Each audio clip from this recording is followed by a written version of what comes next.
Hey, what's going on? This is JDM Archives, and in today's video, we're going to take a step back from cheap Evos, rare RX-7s, and expensive GTRs selling for astronomical money, and look into something a little different. When looking at cars at auction and different JDM cars, I can't help but always pull up original 80s, 90s, and 2000s brochures and see what weird, cool, and quirky optional extras still exist on the car after all these years. For me, there is just something amazing about seeing something on a JDM car, thinking that's a bit different, and then realizing that Nissan or Toyota or Mazda sold it as a factory option. So we'll be going deeper into the quirky, the bizarre, and the ingenious optional extras that you could get straight from the factory in Japan. JDM cars have always been known for their innovation and creativity, and the optional extras are no exception to that. From high-tech gadgets that make you wonder why they aren't standard everywhere, to bizarre features that will leave you amazed. Japan's automotive industry has always been a step ahead, or sometimes, in this video, sideways.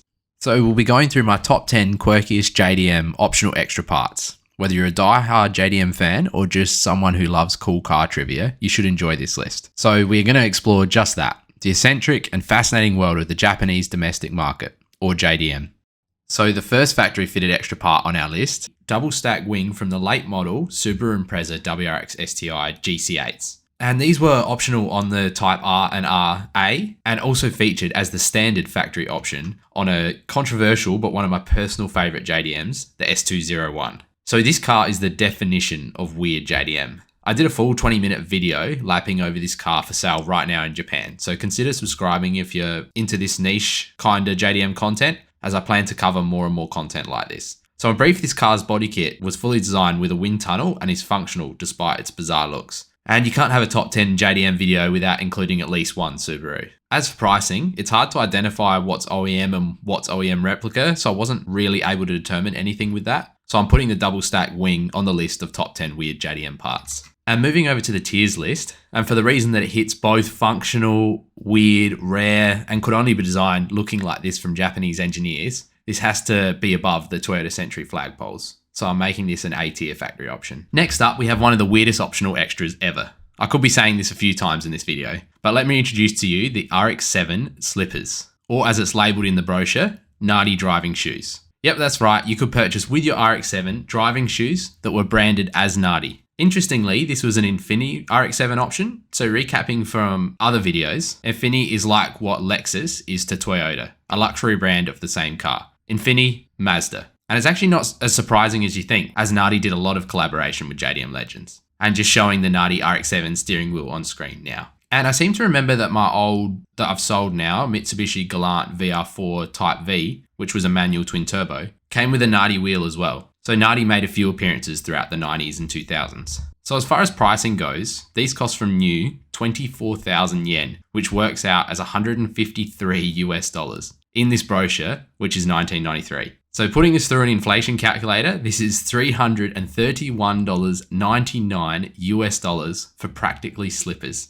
And as far as pricing today goes, I have no idea. And as far as finding these still existing today, they just probably don't. So where do these fit on the tier list? I want to put them as high as A tier, but the reality is I would take these to car meet in my trunk because they're probably too small or the wrong size. People would look at me weird when I try to show them, and then they get put in the back of storage somewhere to collect dust. So for that reason, they're D tier. But if you do have these still and you do fit in them, then that's S tier. But in reality, D tier.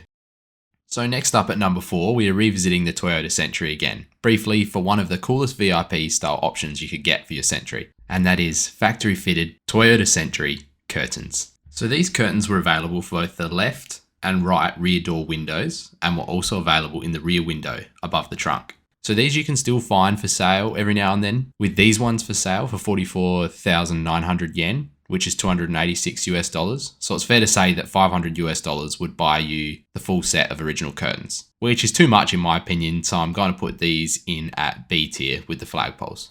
So next up, we're at number 5, and this spot goes to not one particular brand, but many of the JDM legends had this as an option. And this is snow chains on your JDM legend. Almost every brochure has somewhere in it a snow chains option for your JDM. I fully understand the purpose, but I just don't understand how you get yourself into the kind of scenario that would need these. I just can't imagine living in an extreme cold weather environment with my only mode of transport being a standard Mk4 Supra with 13 centimeters or 5 inches of ground clearance. keeping in mind that's the factory height without the lower factory Bilstein or REAS suspension system that the Supra offered as well. But nonetheless, it's in many of the brochures and it makes it into my top 10 list. And also maybe it's because I'm from Australia and never seen the snow, and someone can explain to me why this is a factory option in the comments. But yeah, as far as the tier list, I'm not going to give it D tier because I don't fully understand what it's like to live in the snow, but I also can't give it higher than C tier because from new these cost 35,000 yen or 27,000 yen new, which works out as 223 and 172 US dollars individually for the two sets back in 1993. So next up at number 6 isn't that weird, but it definitely is unique and still belongs on this list. And that is the Toyota Supra Mk4 commemorative watch. This has to be one of the coolest things ever optioned to a car. So this car was only available as an optional extra to the JDM 2002 Supra. And that's because production had already ceased in the US in 1998 and had slowed to almost a complete stop in sales. So Toyota decided to do one final year of the Toyota Supra Mk4 and give this watch as an option. So sales in 2002 for Toyota were the lowest they had ever been, with only 337 Mk4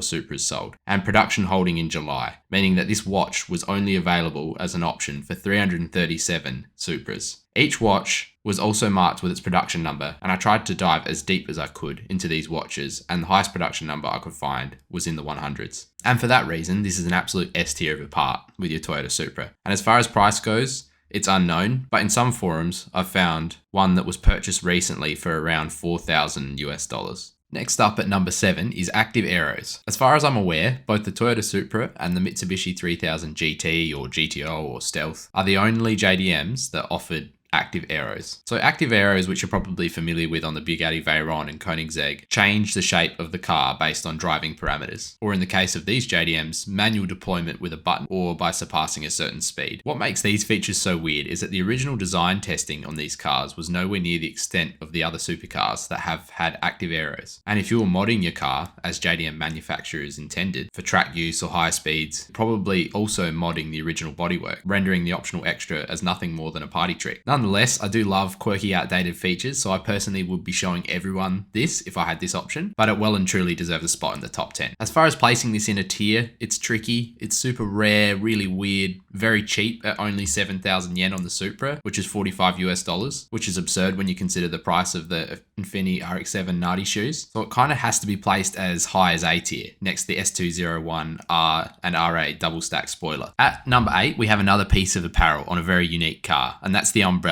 in the Nissan Pulsar GT-IR. So if you're unfamiliar with the GT-IR Pulsar, this is often nicknamed Mini Godzilla, as it featured a manual turbo modified Silvia SR20 DET in an all-drive platform weighing only 1,200 kilos. And if you thought that wasn't cool enough, it offered endless Nismo factory options, and hence its nickname of Baby Godzilla. And one of those options, which if you didn't choose was just covered up by a vent, was to have a Nissan Pulsar GT-IR umbrella built in just behind the door, where there is a little flap that pops open and out comes the GT-IR umbrella. I've actually been fortunate enough to see this in real life, and as much as I want to say it's just weird, my inner JDM nerd loved it. So for that reason, I'm putting this at B tier. Doesn't belong any higher, but it also doesn't belong anywhere like the RX-7, as I can see scenarios where you could pull this out at a car meet and it would be awesome.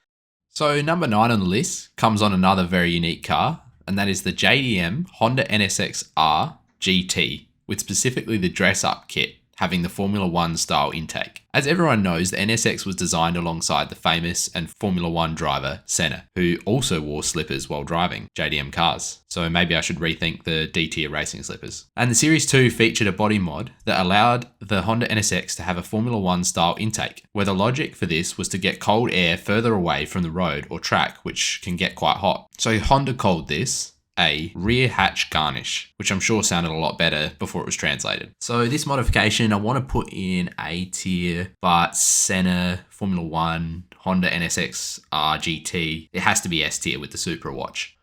And that brings us to number 10, which goes to the Nismo R34 GTR Z-Tune and its briefcase. So if you're not familiar with the Z-Tune, but you would be if you're on my channel, but I'll still recap anyway, in no more than 15 seconds. The Z-Tune is really the pinnacle of JDM and arguably the most desirable JDM car ever made. The Z-Tune started as an R34 GTR, limited to a production of 20, and then featured almost every Nismo part known to man and extras exclusive to the Z-Tune. Along with this came a briefcase made of carbon fiber and featured a plaque on top of the briefcase matching the manufacturer's plaque, including the car, year, make, and chassis number, giving all up one of the coolest briefcases I've ever seen. So you're probably wondering, what are these worth? And the short answer is really whatever the buyer is prepared to pay on the day. And the only person that I could find that's actually sold one of these, which was in a video from 3 years ago, talking about 4 years before that, where they sold the briefcase for $10,000 US. And in my opinion, it's worth every penny to get it back to the original owner and original car.